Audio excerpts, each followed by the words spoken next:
नमस्कार दोस्तों, मैं कुलदीप सवती आप सबका स्वागत करता हूं अपने YouTube चैनल पे, जिसके अंदर हम बात कर रहे हैं लोन से रिलेटेड, जिसके अंदर सबसे बड़ी बात होती है डॉक्यूमेंटेशन।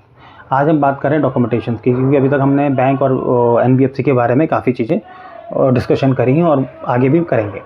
अगर खासकर जैसे home loan, personal loan, car loan, business loan आदि लोन कोई भी लेते हैं तो उसमें क्या क्या डॉक्यूमेंट्स मांगे जाते हैं। सबसे पहले मांगा जाता है सर आपका पहचान, ठीक है, पहचान प्रमाण पत्र, जिसे आइडेंटिटी प्रूफ कहते हैं। आधार कार्ड हो गया, पैन कार्ड हो गया, ऐसे सभी लोनों के लिए ये मैंडेटरी है, ठीक है। वोटर आई कार्ड को आप लेके चलें, पासपोर्ट लेके चलें, और आपका ड्राइविंग लाइसेंस हो गया, इस चीज़ को लेके चलें, ये तो ज़रूरत है। इसके बाद पड़ता है sir address proof. Address proof को क्या कह सकते हैं, जैसे कि अभी हम बात करें तो आधार कार्ड, उसमें आपका एड्रेस प्रूफ होता है। वोटर आई कार्ड हो गया, आपका बिजली का बिल, पानी का बिल, गैस का बिल, पासपोर्ट, और हो सकता है तो रेंट एग्रीमेंट। अगर आप रेंट पे रहते हैं तो, अगर आप रेंट पे तो कोई जरूरत ही नहीं, रेंट कम से कम 2 साल का लेके सेव करके रखिएगा अपने पास। अब आपका आता है इनकम प्रूफ। इनकम प्रूफ में हर सैलरीड पर्सन है जो सैलरी पे जॉब कर रहे हैं तो उनके लिए पिछले 3 से 6 महीने की सैलरी स्लिप, 6 महीने का bank statement, form 16 ITR last year का, ठीक है, 1 से 2 साल का पड़ जाती है। सेल्फ एम्प्लॉई है तो पिछले 2 साल का ITR की जरूरत पड़ेगी। बैंक स्टेटमेंट चाहिए होगा 6 से 12 महीने का, GST रिटर्न चाहिए होगा, क्योंकि सेल्फ एम्प्लॉई उनका तो ऑलरेडी होगा।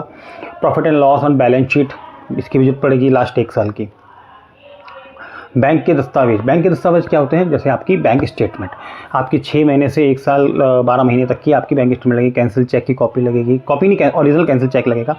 पासपोर्ट साइज़ फ़ोटो भी लगेगी, क्योंकि आजकल क्या होता है, एक तो पासपोर्ट साइज़ है कि लाइव फ़ोटो भी आती है, आपके पास लिंक आएगा, आप क्लिक करोगे तो ऑटोमेटिकली सब कुछ लाइव हो जाएगा। अब वेबसाइट से जुड़े हुए को बिजनेस लोन ले रहा है तो उसके लिए भी डॉक्यूमेंट चाहिए होगा, तो GST रजिस्ट्रेशन होना चाहिए होगा, क्योंकि बिजनेस लोन ले रहा है। आप शॉप्स है या ट्रेडिंग लाइसेंस है वो सब होगा। उद्यम रजिस्ट्रेशन होगा। बिजनेस प्रूफ में बिजनेस प्रूफ चाहिए कि बिज़नेस क्या है, क्या काम कर रहे हैं। और आप इसके बाद करते हैं हम होम लोन की बात। होम लोन क्या होता है, होम लोन तो आपको पता ही है, घर के लिए लोन ले रहे हैं तो उसमें जो डॉक्यूमेंट्स होते हैं मेन होती है सेल डीड, रजिस्ट्री होती है, और उसके बाद होता है सर बिल्डिंग का प्लान जो MCD से अप्रूव होता है। आपके डायग्राम के हिसाब से NOC आवश्यकता पड़ेगी, क्योंकि रीज़न क्या है, जब रजिस्टर्ड होती है प्रॉपर्टी तो ऑटोमेटिक NOC फ्री होल्ड पे चाहिए होती है। कंपनी के नाम पे अगर आप लोन ले रहे हैं, सबसे बड़ी बात है कंपनी होती है, जैसे फर्म है, LLP हो गई, प्राइवेट लिमिटेड हो गई, लिमिटेड हो गई, और इन पर आमतौर पे क्या डॉक्यूमेंट्स मांगे जाते हैं, जो वैसे बताता हूँ KYC डॉक्यूमेंट। कंपनी के प्रमुख डायरेक्टर जो भी हैं, डायरेक्टर, प्रोप्राइटर, प्रमोटर्स जो भी हैं, उन सब के आधार कार्ड, पैन कार्ड लगेगा, फ़ोटो लगेगी और एड्रेस प्रूफ लगेगा।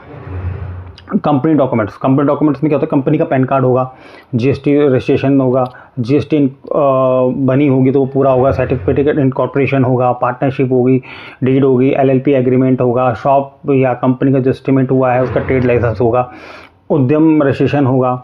तो ये कंपनी के आपको चाहिए होंगे। अब कंपनी का इनकम का चाहिए होगा, पिछले 6 से 12 महीने कंपनी की बैंक स्टेटमेंट, करंट अकाउंट की चाहिए, जितने भी करंट अकाउंट है, ऐसा नहीं कि सिंगल करंट अकाउंट, सारे जितने भी है। प्रॉपर्टी डायरेक्टर, उनकी भी बैंक स्टेटमेंट लगती है, पिछले 2 साल 3 साल का रिटर्न भी लगेगा, जो डायरेक्टर, प्रोप्राइटर वगैरह है। डायरेक्टर के साथ साथ बैलेंस शीट भी कंपनी की जरूरत होगी, क्रेडिट टीम मांगेगी, प्रॉफिट एंड लॉस मांगेगी, GST रिटर्न मांगेगी 1 साल का, क्योंकि वो चेक करेंगे कि GST गया कि नहीं गया। व्यवसाय प्रमाण पत्र हो गया, मेन ऑफिस दुकान प्रूफ हो गया, बिजनेस प्रोफाइल हो गया, आप कैसे बिजनेस चला रहे हैं उसका प्रमाण है, MOA हो गया, OA हो गया, AOA हो गया, SME हो गया, आधार उद्योग हो गया। अन्य डॉक्यूमेंट जैसे कैंसिल चेक हो गया, कंपनी के लेटर हेड की जरूरत पड़ेगी, बोर्ड रेजोल्यूशन जिसमें आप सनी अथॉरिटी किसको बना रही है कंपनी डायरेक्टरशिप में, वो होता है। एक्सिस्टिंग कोई लोन चल रहे हैं उनकी डिटेल, तो और कुछ भी बहुत सारी डॉक्यूमेंट्स मैंने आपको बताई दी हैं। और महत्वपूर्ण बात क्या है, लोन लेते समय जो दस्तावेज हैं उनको अपडेट रखें पहले से, कि आपको लोन लेना तो फिर तैयारी रखें। मंजूर लोन तभी होगा जब आपके डॉक्यूमेंट कंप्लीट होंगे। ऐसा नहीं है कि आपने अप्लाई किया और हो गया काम, नहीं। आपके लिए सबसे महत्वपूर्ण बात है, सिर्फ डॉक्यूमेंट जमा करने से काफ़ी लोन नहीं मिलता। आपको डॉक्यूमेंट टेंडर्स हैं, सिग्नेचर करने में सबको ध्यान से पढ़ना होगा। आपको जो चार्जेस हैं, आपका प्रोसेसिंग फ़ीस हो गया, EMIs हो गई, अदरवाइज जो भी चार्जेस हैं, फोरक्लोज चार्जेस, वो सब पता करने होंगे। किसी भी फॉर्म पे बिना पढ़े, बिना नॉलेज के साइन ना करें। याद रखें, लोन उतना ही लें जितने आप भर सकें। एक्स्ट्रा लोन आपको डुबा सकता है, क्योंकि पूरी जानकारी ज़रूरी होनी चाहिए। इसलिए आपसे निवेदन करते हैं कि आप जब भी लोन लें तो एक बार कंसल्ट करें। आप हमें कमेंट कर सकते हैं, हमारे चैनल पे आके आप हमें लाइक एंड सब्सक्राइब कर सकते हैं, और कहीं पे भी कोई भी आपको मेरी मदद की ज़रूरत पड़ सकती है तो आप मुझे कभी भी मैसेज या कमेंट पे अपना कॉन्टैक्ट नंबर छोड़ सकते हैं, मैं आपका कॉन्टैक्ट करूँगा। थैंक यू सर, धन्यवाद।